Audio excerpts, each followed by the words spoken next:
చెప్పవే, ఎవడొస్తాడో? రాయికి వరమిచ్చిన రాముడా, ద్రౌపదికి చేరిచ్చిన కృష్ణుడా? ఎవడొస్తాడే? వస్తాడు. ఎవడో? దేవుడు. దేవుడా? మా ఊర్లో ఆ దేవుడికి ఇంకో పేరు రాయుడు. రాయుడా? పెదరాయుడు. రాయుడురా.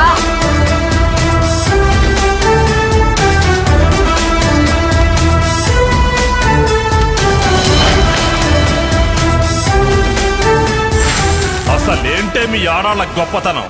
రేయ్, కడుపులో బిడ్డ ఆడపిల్ల అని తెలిసి ఉంచాలా ఊడ్చాలా అని ఆలోచిస్తుంటే పుడతామో చస్తామో తెలియని పరిస్థితుల్లో ఎలాగోలా పుట్టేసి పెరిగేసి ఎదిగేస్తున్న టైంలో తను పుట్టింది తన కోసం కాదు, ఎక్కడో పుట్టిన ఏదో కోసం అన్న విషయం తెలిసాక అమ్మ నాన్న కలిసి 1 కిలో లడ్డూలు 1 కిలో చెగోడీలు పెట్టి దున్నపోతు లాంటి ఓ పెళ్లి కొడుకును తీసుకొచ్చి తల దించుకొని పెళ్లిలో కళ్ళు దించుకొని శోభన గదిలో పడుకుంటే గుండెల మీద తాలి బరువు, శరీరం మీద వాడి బరువు మోసి మోసి వాడు వేసిన విత్తనాన్ని 9 నెలలు మోసి మోసి ఓ పండంటు బిడ్డకు జన్మనిచ్చి ప్రతిరోజు కోడి కంటే ముందే నిద్రలేచి నుదిటిన బొట్టు పెట్టి వాకిట్లో ముగ్గు పెట్టి స్టవ్ మీద గిన్నె పెట్టి అందులో పాలు మరగబెట్టి కాఫీ పొడి టీ పొడి కలిపి పెట్టి పిల్లల నోటికి తిండి పెట్టి వాళ్ళను బడికి ఎల్లగొట్టి నిన్ను ఆఫీస్ కు తరిమి కొట్టి ఒక చేత రిమోట్ మరో చేత కత్తిపీట పట్టుకొని ఛానల్స్ మార్చి మార్చి కూరగాయలు తరిగి 11 గంటలకు మా ఊరి వంట, 12 గంటలకు స్టార్ మహిళ చూస్తూ వీటి మధ్యలో వంట చేస్తూ కూరెక్కడ మాడిపోతుందో అన్న టెన్షన్ లో బ్రేక్ మధ్యలో అత్తగారికి అన్నం పెట్టి బుద్ధమందారం, ఆడదే ఆధారం, మనసు మమత, గోకులంలో సీత, స్వాతి చినుకులు అంటూ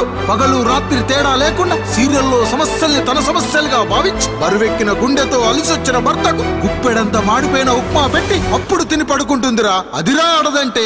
అలాంటి నీ భార్యని వదిలేస్తానంటావా? Bloody fool.